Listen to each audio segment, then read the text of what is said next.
우리가 일생을 살아가는 과정 속에 건강한 인생을 사는 다양한 원리와 법칙들이 있습니다. 중요한 것은 성경은 무엇이라고 이야기하는가? 물론 세상에는 나름대로 건강하게 살아오는 노하우들이 있죠. 공유하면 도움이 됩니다. 그런 것들은 자신에게 적용되는 원리지, 원칙이기도 하고. 그렇다면 우리 모두에게 공통적으로 건강한 인생을 살기 위해서 우리가 무엇을 어떻게 할 것인가? 성경을 통해서 우리가 답을 얻을 수 있는데, 성경은 이렇게 말합니다. 천적을 대적해라. 마귀를 대적해라. 그러면 너희를 피할 것이다. 이 마귀는 번세입니다. 우리 삶을 해방하는 다양한 매개물을 갖고 그 배후에서 자기 영향력을 행사하죠. 그래서 우리의 영적 천적은 마귀입니다. 마귀와의 싸움에서 승리할 때만이 건강한 인생을 우리가 살아갈 수가 있다는 것입니다. 중요한 것은 마귀는 가시적인 매개물, 비가시적 매개물, 다시 말하면 외부에 드러난 매개물을 이용하기도 하고 우리 내면에 있는 매개물을 이용합니다. 우리는 외부에 있는 마귀가 사용하는 매개물도 잘 감당하지 못할 때 있습니다. 그러나 우리 내면의 매개물을 이용할 때는 우리가 무너집니다. 제가 얼마 전에 심해, 이 지구 초대에서 가장 깊은 바다가 어딜까 찾아보았더니 마리아나 해구라고 이야기합니다. 마리아나 해구는 1600m 정도 바다 표면에서 바다까지 길이가 엄청나죠. 중요한 사실은 요즘은 어떻게 그 깊이를 측정할까? 다양한 방법으로 측정할 수 있다는 것입니다. 깊이를. 그리고 그 깊은 바다에 빠진 물체도 정확하게 무엇인지를 식별할 수 있는 그런 방법들이 또 있다는 거예요. 뿐만 아니라 그 깊은 바다에 이렇게 잠긴 그 물체를 또 수면 위로 끌어올리는 그런 방법도 있다는 거예요. 중요한 것은 거기에 비하면 한 줄도 되지 않은 우리 마음속에 있는 무너진 것들은 어떻게 할 수가 없습니다. 우리는 외부에 있는 마귀가 사용한 매개물 우리가 극복해야 됩니다. 얼마든지 극복할 수 있죠. 그러니까 중요한 것은 내면의 마귀가 매개물을 갖고 우리를 공격하면 감당해내지 못합니다. 우리는 내면의 마귀가 사용한 매개물 중에 하나가 두려움, 낙심, 이런 것들.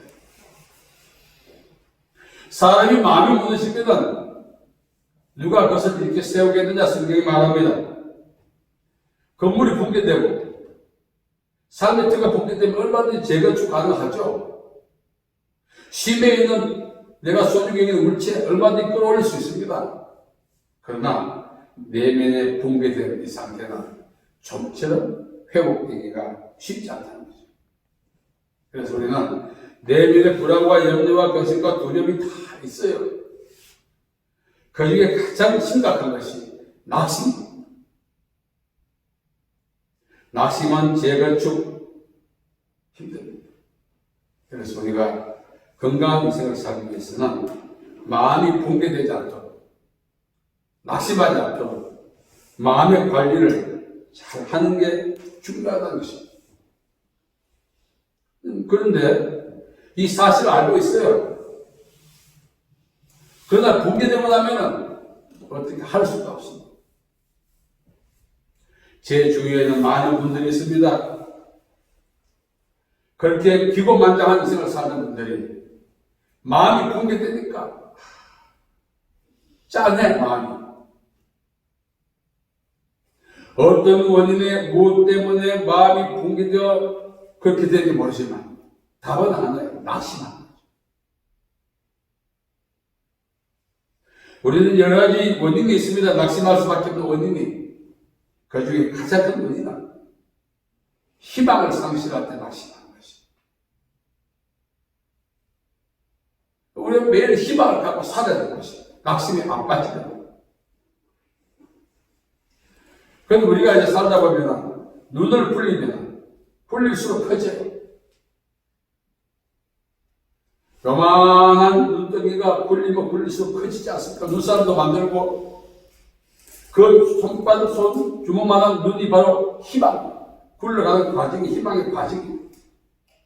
우리는 어떻습니까? 눈사람만 눈을 풀리지 않고 그냥 놔둬서 녹아. 마음에 희망을 갖는 방법은 낙심을 극복하는 중요한 방법이 되는 것이. 중요한 것은 이 마음의 희망을 어떻게 유지하고 관리할 것인가 중요하죠. 오늘 말씀에 보면은 예수님이 십자가에 못 박히시고 제자들이 뿔뿔이 흩어졌어요. 그러나 이 흩어지는 과정 속에 두 명이 엠마오로 내려가고 있는 중에 예수님이 나타나셨어요. 그들은 낙심이 되어 있었기 때문에 이분이 예수님의 사실 자체를 망각하고 있었어요. 물론 떡을 뗄 때 그때 알아봤죠. 눈이 열렸다. 이 말은 낙심한 상태가 회복되고 나니까.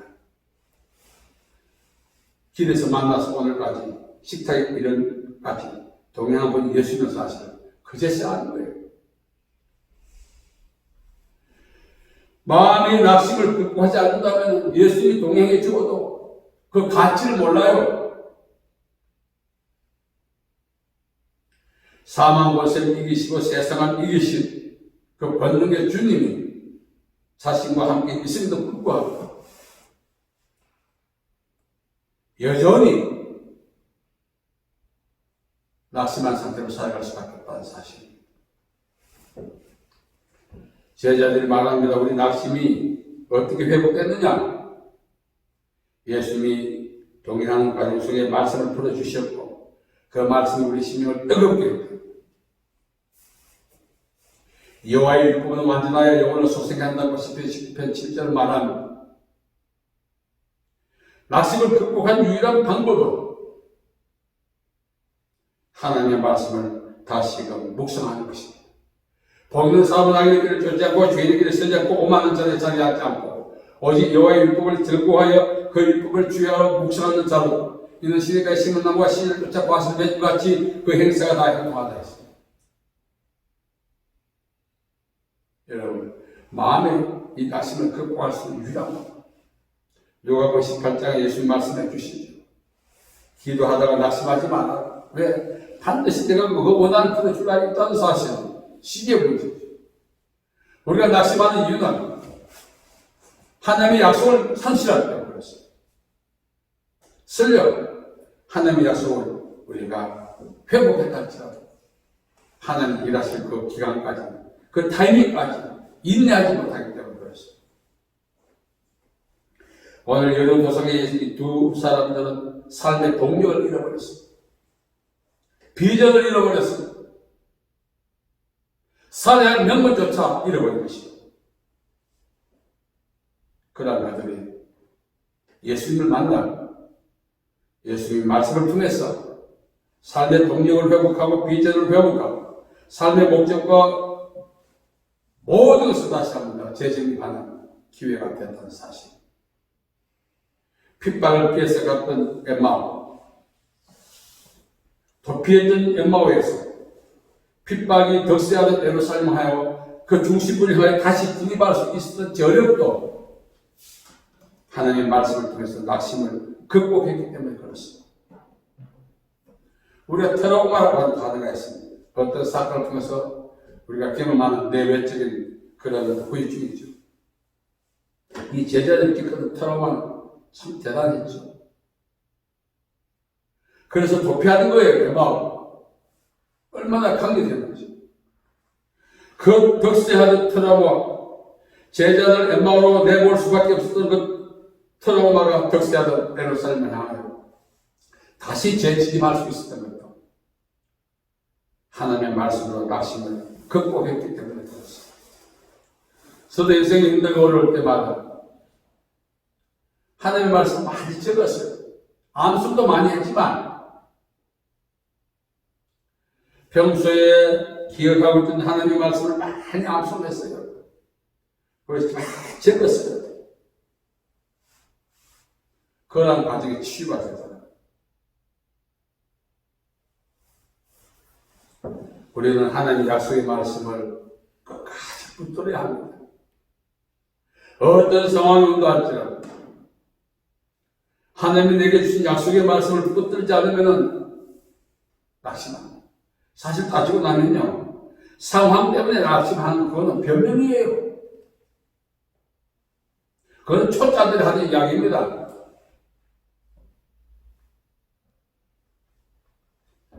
엄격히 말하면 우리가 낙심하는 이유는 하나님의 약속을 붙들고 그 약속을 성취시켜준 그때까지 그 타이밍을 인내하지 못한다는 거죠. 그래서 우리는 하나님의 은혜를 매일매일 경험해야 합니다. 그러지 않으면 그 약속을 눈앞에 두고 죽을 때가 있어요. 자, 우리 안에 가장 천적인 뭐죠? 낙심. 에베소 4장 27절에 말합니다. 마귀가 틈을 타지 못하게 하라. 마귀는 합법적으로 자기의 영향력을 행사해요. 마귀가 우리에게 합법적으로 영향력을 행사할 수 있는 그 빈도가 무엇입니까? 하나님의 약속의 말씀에 대한 믿음이 약화될 때. 낙심이죠. 낙심하게 되면 우리는 모든 것을 잃어버리는 것입니다. 제가 한번 설교한 기억이 납니다. 우유 배달하는 소년이 첫 배달하는 날 가게 앞에서 우유를 쏟아버리고 앞으로 이제 계약도 못할 것 같고 불안해하고 울고 있을 때 가게 주인이 와서 소년에게 말했지 않습니까? 제 소가 있는데 왜 그렇게 불안하냐? 한 번도 우유 엎질렀다고 인생 끝나는 게 아니라는 거죠. 계속해서 젖을 생산할 수 있는 젖소가 있는 한 번 우유 엎질렀다고 불안해하는 거 아니라는 거죠. 만일 젖을 잃어버리면 이제 불안하겠죠. 오늘 우리가 하나님의 말씀 우리 안에 있는 한 결코 낙심하지 않아도 되는 것입니다. 제가 많은 분들 상담해 봅니다. 고민도 있고 입력도 있으면 다 있어요. 돌아보면 이 사람 참 장하다. 어떻게 오늘 몇 사람 왔을까? 이렇게 칭찬해 주고 싶은 사람도 있어요. 그러나 한편으로 짠해. 왜?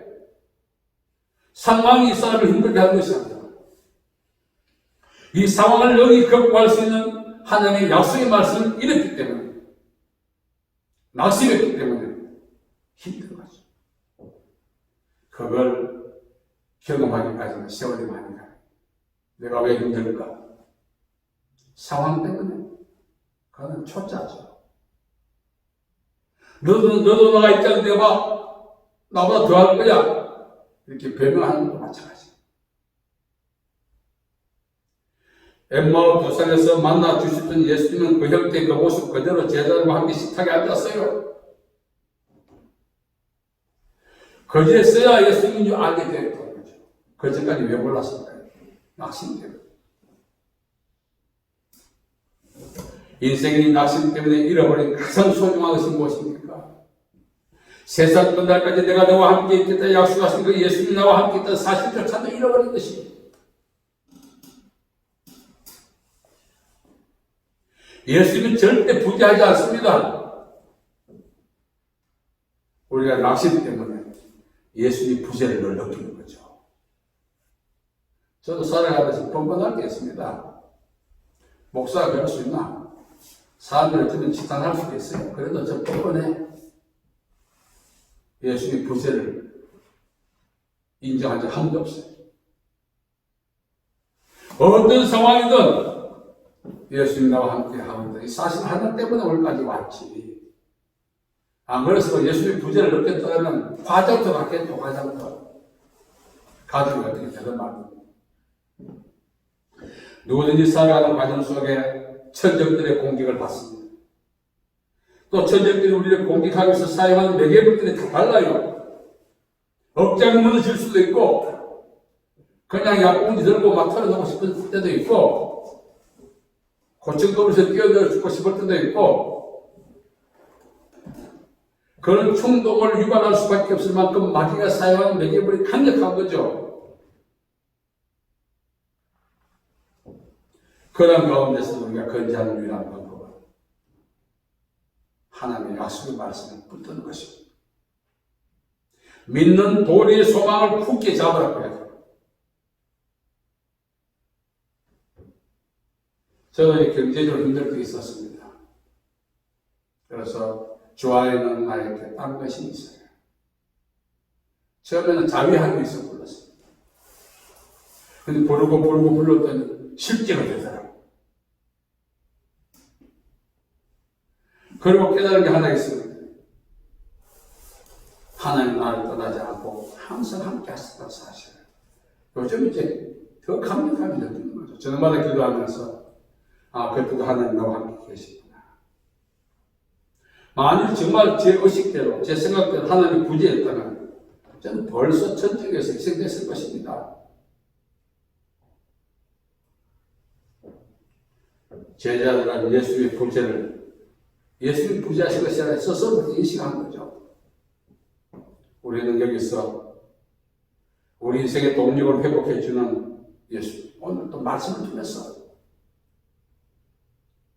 그래서 하나님의 말씀을 읽는 자가 복이 있다고 하지 않습니까? 그 사람은 시절을 쫓아 과실을 맺는다고 시편 1편을 이야기하고 있는 것입니다. 가뭄 탓, 환경 탓 하지 않습니다. 말씀을 묵상하는 사람은 그 자체가 이미 물가에 심은 나무 같은 상태가 되기 때문에 결핍이 없이 산다는 거예요. 경제가 힘들 때, 병들 때, 여러 가지 사건이 우리가 설상가상으로 힘들었습니다. 그때도 주님이 함께하고 계심을 찬양할 때 역사가 일어납니다. 우리 그렇게 될 때마다 내 주님의 부재를 하나님이 한 번만 도와주면 될 텐데, 여러분, 하나님은 범죄를 인정하라. 그러면 내 길을 지도한다고 했어요. 그래서 하나님의 부재 자체가 인생의 가장 큰 천직이에요. 마귀가 공격하는 매개물과 하는 이거는 그냥 마귀가 하는 장난이고, 마귀는 정말 우리에게 공격하고 하는 것은 우리로 하여금 하나님의 부재를 느끼게 만드는 거예요. 다 포기하게 만들어요.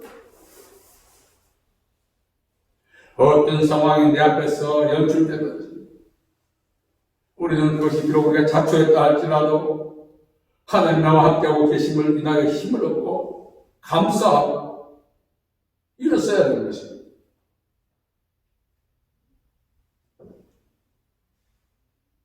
엠마을 가는 제자들 낙심하니까 자기가 동행하는 예수님을 몰라보는 거예요. 이것은 우리 버전을 해석한다면 예수님의 부재를 느낀다. 인생의 위기는 거기에서부터 출발하는 것입니다. 목전에 있는 여러 가지 상황이 힘들다. 그만 살아야겠다. 말씀 초짜들이 하는 말. 마귀는 그 정도로 끝났나요? 마귀가 우리에게 노리고 공격하는 가장 최후의 수단은 내가 세상을 끝날까지 너희와 함께 있겠다 약속하신 예수님의 약속의 말씀을 믿지 못하게 만들어서 스스로 인생의 판단을 선택하도록 만드는 거예요. 저는 요한복음 10장 10절에 있는 말씀, 예수님께서 세상에 오신 것은 양으로 하여금 생명을 얻게 하고 더 풍성케 하려 합니다. 도시가 것을 도둑이라고 죽이고 멸망시키러 갔다는 말씀을 다 묵상합니다. 그 도둑질하고 죽이고 멸망시킨다 이 말은 점진적으로 마귀의 계획을 풀어가기 때문에 그 점진적인 처음이 뭐냐? 예수님의 부재를 느끼게 만들어요. 그렇지. 자기 죄를 깨닫는 순간 하나님의 공의를 사모하고 기도해야 됩니다. 스스로 자기를 심판했습니다. 여러분, 참 성경이 우리에게 지혜를 주고 있습니다. 내 부활주의가 우리가 예수의 부활 감사하죠. 우리가 부활해야 될 것이 하나 있습니다. 우리 개인적으로. 물론 우리 마음에 죽고 나면 예수님이 부활처럼 하지만 지금 살아있는 상태에서 우리가 부활해야 될 것은 예수님의 부재에 대한 부활을 해. 생각을 바꿔야 되겠어요. 그동안 힘들고 어려울 때마다 우리는 구체적으로 단어가 표현되지 않았지만 정리되지 않았어요. 우리 행동이나 생각이나 마음에 있는 모든 상태는 예수의 부재를 느낀다는 것입니다. 저는 가끔 이야기합니다. 뻔뻔해도 기도해라. 마귀는 뻔뻔한 둘째 기도가 뭐냐 해서 기도 마땅히 해야 될 그 순간에 우리 자신을 하여금 뻔뻔한 게 주제를 알아야지. 이렇게 해서 기도하고 어떻게 못해요. 하나님은 범죄한 아담을 찾으신 자비로우신 분이십니다. 하나님 왜 아담을 찾으실까요? 거기서 답을 얻어야 돼요. 하나님은 인간이 하나님의 부재를 느끼도록 틈을 안 주시는 분이십니다. 아담은 저도 하나님 들어와서 그냥 피했죠. 하나님 찾아내시자. 아담은 내가 되느냐. 인생의 위기를 우리는 상황에서 찾으면 절대 안 됩니다. 내 인생의 가장 큰 위기는 하나님의 부재를 느끼는 순간부터 시작된다고 인정하고 예수의 부활하신 오늘 이 기점을 통해서 죽는 날까지 하나님의 부재에 대한 그런 사고방식에서 벗어나야 하는 것입니다. 그래서 매일매일 부활하시는 주님의 능력대로 살아가시면 은혜가 있죠. 예수님이 부활해도 나와 상관없어. 왜? 내가 예수님의 부재를 느끼는 건데 그 부활이 나와 무슨 상관이 있어요? 예수님 부활하시다 찬송하고 이에게 참석하고 기뻐서 나가지만 이 의식과 무의식과 전의식 저의식 내 의식을 사로잡고 있는 이 모든 안에는 오늘 여기 와서 기뻤지만 내일부터 또 예수님의 부재 속에 살 텐데 예수님 부활을 나하고 무슨 상관이 있느냐고. 예수님은 내가 세상을 이겼다고 하십니다. 그 예수님의 선언이 나와 연관이 있고 나와 관련이 있고 나에게 적용이 되고 나에게 실제적인 열매가 맺게 되는 예수님의 부재에 대한 생각을 버리시라. 기도 응답이 지연되어 보세요. 그때부터 마음이 낙심이 나요. 이 낙심은 감정의 문제가 아니라 이성의 문제고 신앙의 문제예요. 예수님의 부재 때문에 낙심하는 것입니다. 만일 예수님의 부재를 느끼지 못한다면 낙심할 리가 없죠. 시기의 문제고 내가 견딜 수 없어 그렇지 반드시 응답해 주실 텐데. 그래서 희망을 갖고 이랬을 텐데. 불러도 대답 없는 님처럼 되어버리니 응답이 없다고 합니다. 그래서 모든 낙심의 경우에는 마귀가 우리에게 예수의 부재를 느끼게 만든다. 절대로 그런 기회를 줘서 안 되는 것입니다. 그래서 제자들이 예수가 식탁에 앉아서 봤을 때 그때 눈이 열리고 예수님이신 줄 알게 됩니다. 여러분 보세요. 자기 배신하고 도망가는 인간들 찾아오시죠. 그들을 두면은 인생이 거로 끝나기 때문에 자기를 배신하고 보시기 때문에 도피했던 제자들까지 찾아오셔가지고 그렇게 살다가 끝나는 거고 마음을 회복시켜 주지 않습니다. 예수님의 부재에 빠지지 않죠. 저는 기도합니다. 하나님 아버지 죄에 빠지지 않게 어려운 상황에 빠지지 않게 물론 그 기도도 해야 됩니다만 살다 보면 자초해서 빠질 수 있어요. 아무리 주의해도 안 됩니다. 인생이 건설대로 다 있어가지고 단 하나 빠지지 않는 것은 영적인 것 중에 하나가 예수님의 부재에 대한 늪에 안 빠지면 돼요. 다른 늪에 빠지라는 뜻은 아니고 살다 보면 그럴 수 있다는 사실이에요. 이거 하나만큼 우리가 철두철미하고 요나가 거기 뱃속에서 하나님의 자유를 구해 주실 것을 믿지 않습니까? 결자해지 하다 보면 심판받아야 되는 것입니다. 여러분, 성경을 보면 뻔뻔한 인간들이 많아요. 근데 그 뻔뻔한 인간들이 오히려 예수님을 더 도와달라고 기도해요. 거기서 제가 느낍니다. 아, 그렇구나. 오늘까지 살아오면서 목회하면서 성도들께 수많은 설교를 하면서 저 자신은 스스로 예수의 부재를 경험한 일이 너무 많아요. 만약 그 부재가 없다면 오늘 제 삶이 달라졌을 텐데 아쉬움 아닌 아쉬움이 있는 거죠. 이제 마세 식당에 가고 있습니다만 예수님이 우리에게 요구하시는 것이 있습니다. 엠마오가 제자를 왜 찾아오셔서 끝까지 설득하고 말씀으로 회복시켜 줬습니다. 예수의 부재에 빠지지 않도록 만드시고자. 저 이거 눈물이 나요. 그냥 예수님의 부재에 빠진 그 자체가 심판이고 그 자체가 인생 끝인데 끝까지 찾아오셔서 권고하셨어. 예수의 부재라고 하는 영적인 넓이서 구원해 주시는 거 이거 큰 은혜입니다.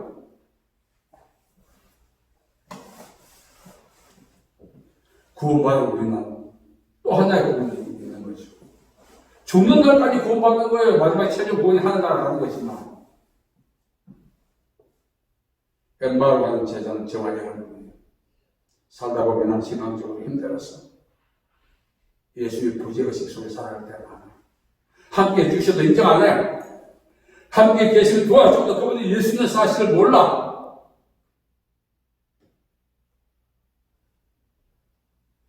끝까지 우리를 찾아오셔서 그 영적인 늪에서 건져주시는 그 은혜를 기억하고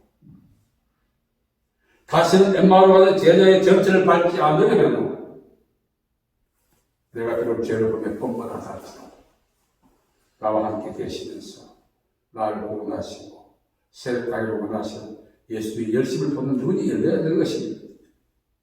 그래야 되는 거죠.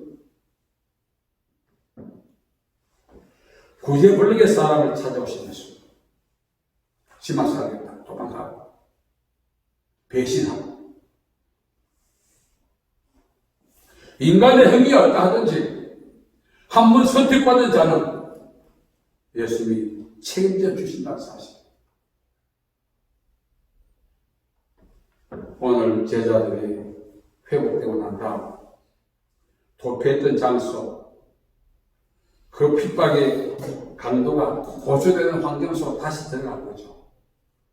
영적인 동력을 회복하고 합니다. 그러니까 다니엘의 세 친구, 다니엘 사자굴 속 불문 속에 있었지 않습니까? 그들이 기꺼이 들어갔던 이유가 무엇입니까? 유일시 신앙 지키려고 그것도 있어요. 있지만 하나님 나와 함께 하시는 그 자체가 평소보다 7배나 뜨거운 풀무도 이길 수 있는 능력이었고 사자굴 속에서도 충분히 여유를 가질 수 있는 기회가 됐던 것입니다. 그래서 여러분들이 이제 부활절날 예수님에 대한 부재가 만약에 사라져 있었다면 회개하시고 회복될 기회가 되셔서 어떤 상황이 온다 할지라도 임마누엘 그 하나만이 승리하며 살아갈 수 있는 우리 모두가 되어야 하겠습니다. 오늘 예수님께서 우리에게 말씀하십니다. 영적인 동력을 빨리 회복하고 그 동력의 근원은 뭐죠? 계속 강조해도 제가 참 부족합니다. 여러분들 예수님의 부재의식에서 빨리 벗어나십시오. 그래야 예수님이 도와주시면서 더 견고한 깊이 행복하게 살 수 있는 기회가 되는 것입니다. 물론 제자들 길에서 만났을 때 예수님을 알아봤으면 얼마나 좋았겠어요. 식탁에 앉을 때까지 그 기쁨이 배가 됐겠죠. 식탁에 앉을 때 그때 눈이 열려요. 우리도 지난 시간을 돌아보면 예수님이 부재하지 않았죠. 우리가 부재의식 때문에 함께 동행해 주시고 도와주신 예수님의 그 은혜를 못 누리고 살아가지 않습니까? 억울하지 않습니까? 저도 억울해요. 제 무지 때문에. 그래서 이제 남은 시간이라도 예수의 부재에 대해서 다 임마누엘 신앙을 붙게 잡고 주님과 동행하면서 참 기쁘게 행복하게 살 준비가 되었어요. 그런 기쁨과 행복이 우리 모두에게 있기를 간절히 바랍니다. 자비로우신 아버지 하나님, 어디와 사람을 하겠어요. 엠마오 가는 두 제자처럼 오늘까지 우리가 신앙생활을 한다고 하지만 항상 함께 하시고 도와주시는 예수님의 그 은혜를 경험하지 못했던 예수님의 부재에 대한 잘못된 신앙 의식을 이 시간 회개합니다. 용서하여 주옵소서. 정말 우리와 함께 하신 예수님을 인정하고 동행하고 주시는 축복을 누릴 수 있는 저희들 되게 도와주옵소서. 예수님의 이름으로 기도하옵나이다. 아멘.